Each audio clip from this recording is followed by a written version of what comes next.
नमस्कार साथियों, शिक्षक के स्वाभिमान चैनल में आपका स्वागत है। शिक्षिका बहनें, उनका भी इसमें स्वागत है जो लक्ष्मीबाई की अवतार हैं और बढ़ चढ़ के हिस्सा ले रही हैं।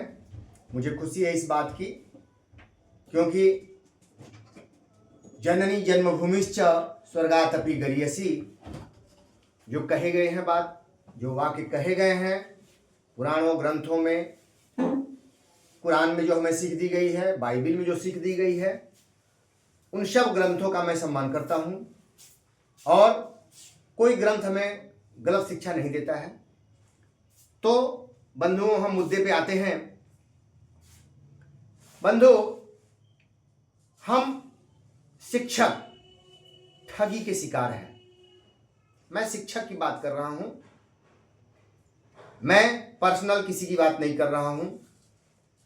मेरे भाई नाराज नहीं होइए, मैं सिर्फ शिक्षक की ही बात करता हूं। चंद पल मेरा प्रयास है कि मेरे भाई घर अलग हो गए हैं, कोई बात नहीं, आप प्रयास कीजिए कि उस घर में भी लोग रहें तो उनको परेशान नहीं करना है, इस घर में भी रहें, सहस्र हमें स्वीकार करना है और हमें लड़ना नहीं है। सरकार की जो साजिश है कि लड़ाना, ताकि आप लड़ते रहेंगे तो सरकार की नाकामियों पे आप प्रकाश नहीं डालेंगे, उस पर ध्यान ही नहीं जाएगा, आप तो अपने लड़ने में व्यस्त रहेंगे। नियोजित, विशिष्ट, लड़िए ना। सरकार लगा दी एक विद्यालय में 4 प्रकार और आगे पीछे नाम, वेतन, इस पे लड़ते रहिए खूब। सरकार तो यही चाह रही है कि लड़िए जम के, आप निश्चिंत, सरकार निश्चिंत आराम से सोएगी। वो जो कहेगी कि आपको थोड़ा अधिक दे रहे हैं, उनको थोड़ा, इसी में आप लड़ते रहिएगा। लेकिन मूल उद्देश्य हमारा क्या है सर? मूल उद्देश्य पे हम आते हैं। हमारा मूल उद्देश्य कहाँ है? कहाँ झांसा दे रही है सरकार, कहाँ ठगे हैं लोग हमको, कहाँ हमको सरकार ठगी हुई है, उस बात को समझे। वहां जो बड़े बड़े पदाधिकारी हैं वो रात दिन लगे हुए हैं आंकड़ों के खेल में, उनका वही काम है कि कैसे सरकार के पैसे को बचाना है, और हम और आप अपने नियमावली को ही नहीं समझ पाते हैं। मैं वही करने का प्रयास करता हूं, मैं आपसे सीखता हूं और यहां कोशिश करता हूं। ऐसा नहीं है कि मेरे सारे बंधु, सारे भाई हर चीज जानते ही हैं, नियमावली नहीं पढ़ते हैं, कहे कि ये है, जानकारी हो जाती है। लेकिन मुझे खुशी हुई कि फोन करते हैं कि भैया आप जो एक शिक्षक के रूप में चैनल पे आते हैं, हम लोग को दिमाग से जो चीज़ नहीं है वो भी आ जाती है। भैया थोड़ा सा सहयोग कीजिए हम लोगों का। हम लोग अच्छा है कि एक छात्र बन जाते हैं और आप शिक्षक बन जाते हैं, फिर आप ही कहते हैं कि हम छात्र भी हैं। तो मैं कहता हूं मैं छात्र भी हूं, शिक्षक भी हूं।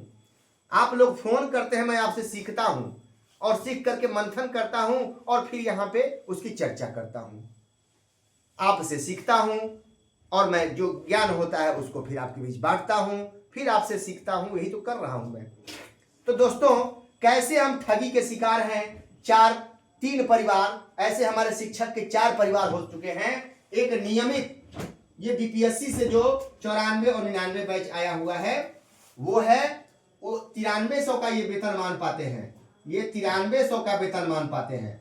9300 से 34,800 का, 800 का वेतनमान पाते हैं बंधुओं। इसमें एक 34,540 वाले भी हैं, वो भी नियमित ही हैं, उनका भी वेतनमान यही है। वो नाम उनका अलग है बंधुओं, लेकिन सारी सुविधाएं इनकी ही पाते हैं। बस उनको पुरानी पेंशन लागू नहीं है, क्योंकि वो पेंशन 2004 में खत्म हो चुकी है, इसलिए उनको पेंशन नहीं मिलती है। बाकी सारी सुविधाएं मिलती है, बस वेतन का अंतर है, ये समझा जाए। 34,540। दूसरा बंधु विद्यालय अध्यापक है। अब इसकी श्रेणी में बंधुओं कोई टीचर नहीं है। इनकी श्रेणी को सुप्रीम कोर्ट में सरकार कही कि खत्म हो गया है, ये लुप्त प्राय प्राणी हो गए हैं, अब ये नहीं मिलेंगे, इन सरकार का कहना है। अब आगे बंधुओं, विद्यालय अध्यापक, ठीक है, विशिष्ट भाई मेरे, अब मेरे नियोजित भाई, ये 3 कड़ियां हैं, तीनों ही शिक्षक हैं और ये चारों 5 एक विद्यालय में हो गए हैं। एक विद्यालय में। इसी में सरकार लड़ा रही है कि आप सीनियर, हम इसी में बेचैन हैं कि हमार नमवा पीछे रही भैया, हम सीनियर हो गई नहीं, हमार नमवा आगे करी।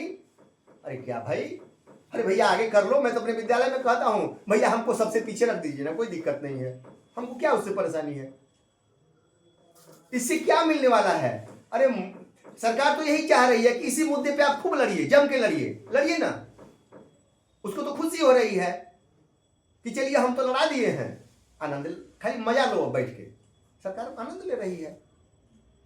एक कहावत है, अगर मूर्ख का धन रहेगा तो चालाक खाए बिना नहीं मरेगा, वही स्थिति है भाइयों। अब देखिए, विद्यालय अध्यापक बंधु जो आप लोग बीपीएससी से जो बाहर हुए हैं, राज्यकर्मी या विशिष्ट में जा रहे हैं, राज्यकर्मी की बात हो रही है बंधुओं।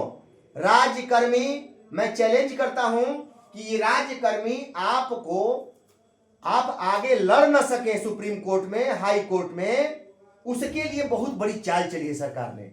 क्या चली है? समान काम समान वेतन का हम लोग लड़ाई लड़े हैं, सब वहां लड़े हैं सुप्रीम कोर्ट में। सरकार कही कि ये लोग लोकल बॉडी के टीचर हैं, ये पहला मुद्दा था। वहां हम टीईटी, एसटीईटी, कई तरह से हम लोग लड़े। दोस्तों, मैं एसटीईटी, टीईटी करके भी हाई स्कूल में नहीं गया, क्योंकि इस चीज को मैं पहले ही पकड़ लिया था कि सरकार हमारे सर्विस को काटना चाहती है। मैं उसी समय 13 में ही समझ गया था, करके भी हाई स्कूल में ज्वाइन नहीं किया। और कुछ बंधु आए टीईटी करके, तो मैं कहा कि भाई इस पे आप लोग ये नहीं कहिए कि वो खत्म है, हम टीईटी हैं। सरकार ऐसा कुछ देने नहीं जा रही है, सिर्फ आपको फंसाई है अलग करके कि आप लड़िए, और वही हुआ भी। लेकिन हम तो आज तक गारंटी है कि हमसे किसी से लड़ाई इस मुद्दे पे हुई ही नहीं। क्यों होगी भाई? हमें किस बात का घमंड? जो घमंड था 9300, वो तो खत्म कर दिया, किस बात का घमंड? अब बंधुओं आते हैं पॉइंट पर। अब देखिए, आप लड़ ना सके, राज्यकर्मी का वेतन कैसे खत्म किया है सरकार ने कि आगे आप कोर्ट में लड़े ना। ये मेरे विद्यालय अध्यापक और विशिष्ट भाई इस चीज को समझ लें, और हमारे नियोजित भाई भी समझ लें कि कैसे खत्म किया।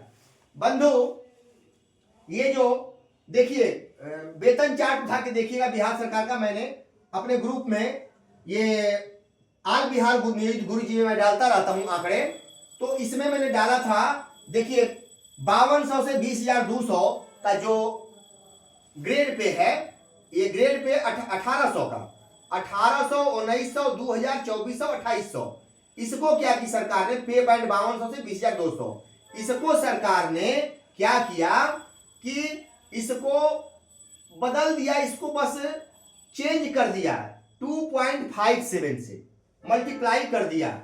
अब इसको 5200 और 1800 जोड़ दिया तो 7000 बंधु हो गया, और 2.57 से मल्टीप्लाई किया, और मल्टीप्लाई करने के बाद 17,990 हुआ, इसलिए उसको पूर्णांक में लेकर के सीधे 18,000 कर दिया गया। ध्यान दीजिएगा, 18,000, और उसी तरह से 1900 का ये क्लर्क का है, इसी में हम लोगों को रखा, और जो नियोजित को हमको दिया सरकार ने वो यही था। हम लोगों को ये सरकार 2000 के ग्रेड पे में रखी। सरकार नियोजित को जब 2015 में लाई तो ये हमारा ग्रेड पे 2000 की, ग्रेड पे 2000 की हमको। अब बंधु जब 2000 ग्रेड पे कर दी तो ये हमारा सौभाग्य था कि ये सारणी जो बनी हुई थी वो हम लोगों पे अलाउ थी। जो उस दिन नए इस नियमावली में योगदान किए होंगे बंधु, वो देखे होंगे कि उनका 15 के बाद जो बहाली हुए हैं उनका 18,000 लिखा होगा स्टार्टिंग। ये ध्यान दीजिएगा, इसी सारणी के तहत 18,000 लिखा होगा।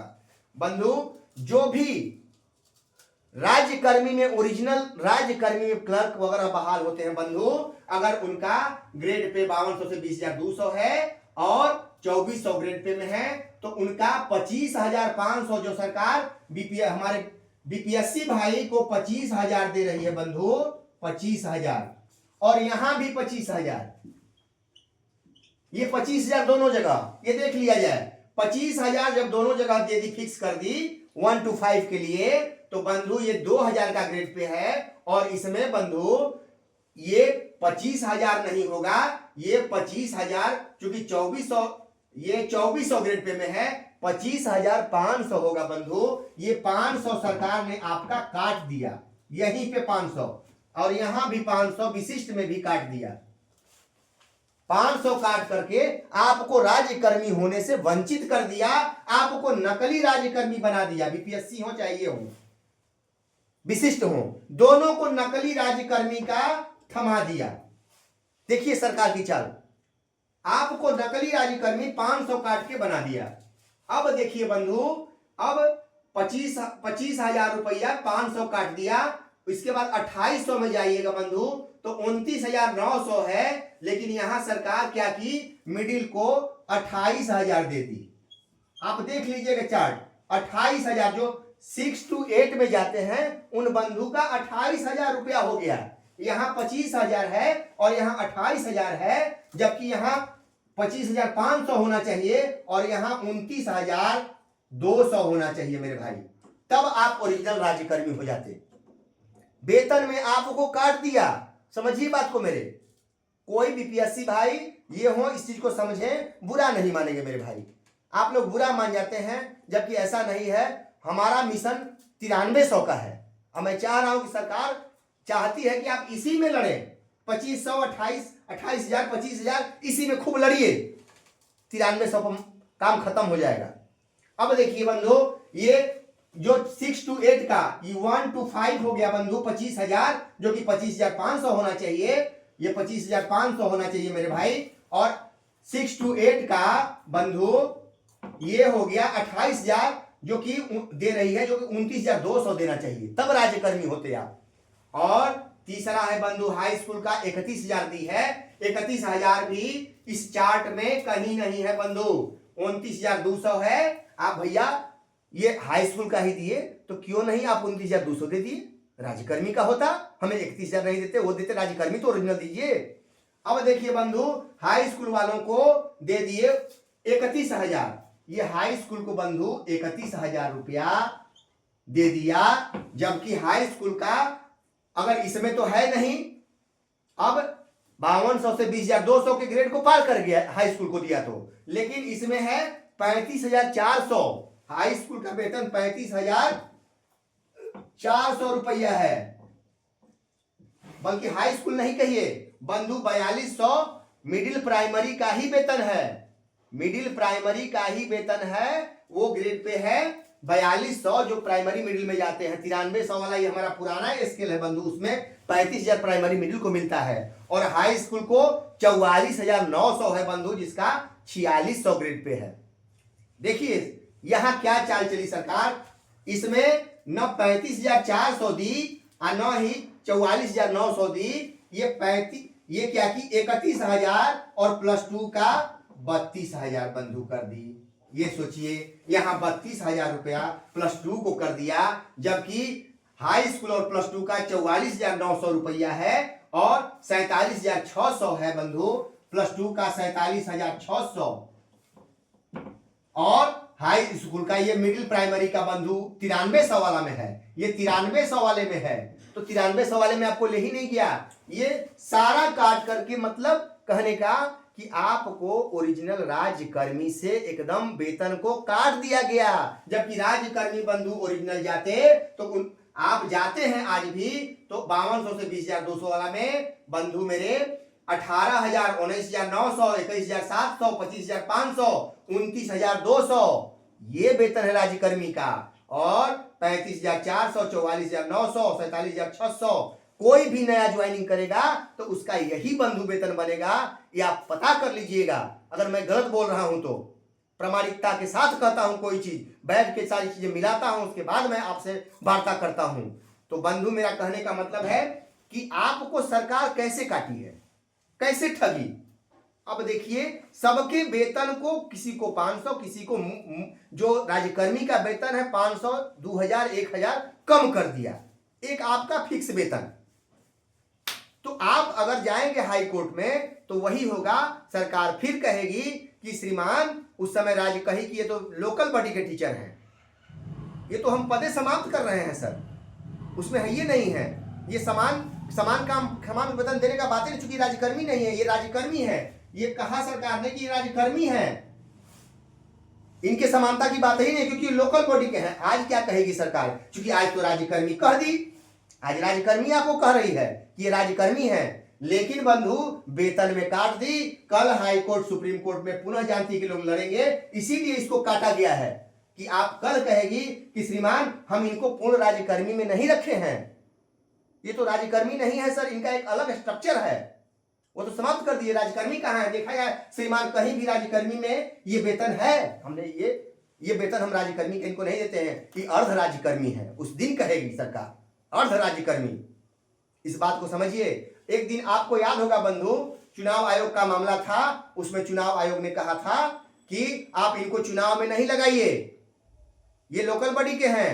तो हमारे माननीय मुख्यमंत्री का ये वर्षन आया था कि ये हमारे कर्मी हैं, राज्यकर्मी समझिए इनको, आप इनको अलग नहीं कर सकते हैं। लेकिन बंधु जानते हैं क्या बात है, जब मौका सुप्रीम कोर्ट में आया तो हमको लोकल बॉडी बना दिया गया, कार्य सारा राज्यकर्मी का लिया गया और आज फिर लोकल बना दिया गया। क्या हमारे, तो इसलिए बंधु हमारा आपसे हाथ जोड़ के विनती है, चाहे वो बीपीएससी भाई हो और चाहे विशिष्ट भाई हो, कोई दुश्मनी नहीं है हम लोगों की। भविष्य में 9300 की लड़ाई सबको लड़ना होगा। हम ये चाहते हैं कि सरकार जो चाहती है वो नहीं कीजिए, वो सारे लोग विधानसभा लोकसभा सारे एक हैं अपने वेतन को बढ़ाने के लिए। अब लड़ते नहीं हैं, सदन में लड़ते हैं और बाहर आके एक साथ चाय पीते हैं, लड़ाई अपनी एकदम आराम से लड़ जाते हैं, वेतन को टंका पीट के बढ़ा लेते हैं, हमें लड़ाने का काम करते हैं। इसकी चाल को समझिए, हम अपने में नहीं लड़े बंधुओं, ये इससे हम बचें, आपसे मेरा आग्रह है, विनती है बंधु। इसी के साथ फिर अगली कड़ी में मैं आऊंगा बंधु, और मैं चाहता हूं कि सभी बंधु एक होके इस साजिश को समझें। और बंधु हम चाहते हैं कि आप एक होके लड़ें, हम लोग आगे। ठीक है, हमारा परिवार, सरकार ने 2 घर बना दिया, 3 घर बना दिया हमारा, लेकिन हम जिस घर में हैं उस घर में हम समस्या पैदा ना करें। मेरे बंधु, मैंने कहा है कि जो मेरे बंधु जिनको फायदा है विशिष्ट में जाने पर, जो बहुत दूर है, बरसों से परिवार से दूर है, वो जाए, कोई दिक्कत नहीं है। जो बंधु का अभी 22 में ज्वाइन किए हैं उनको फायदा है बंधु, मैं नहीं गलत नहीं बोलूंगा, कभी गलत नहीं बोलूंगा। जो 4 साल मैं परिश्रम किया हूं, 4 साल मैं उस सरकार के साजिश को सहा हूं, मुझे अनुभव है भाई मेरे, इसलिए कह रहा हूं कि मैं बरसों इस चीज को पहले समझ गया था और आज तक नियोजित में बने रहने का यही कारण है कि ये सर्विस को। और एक चीज और बहुत महत्वपूर्ण चीज बता रहा हूं बंधु, वहां सरकार को पता होती है कि भविष्य में लेंथ ऑफ सर्विस की बहुत बड़ी अनिवार्यता होगी, इसीलिए सरकार हमारे लेंथ ऑफ सर्विस को काट रही है। ये ध्यान रखिएगा, लेंथ ऑफ सर्विस को क्यों सरकार काट रही है, इस पे मंथन कीजिएगा और फिर अगली कड़ी में हम चर्चा करेंगे बंधुओं। नमस्कार।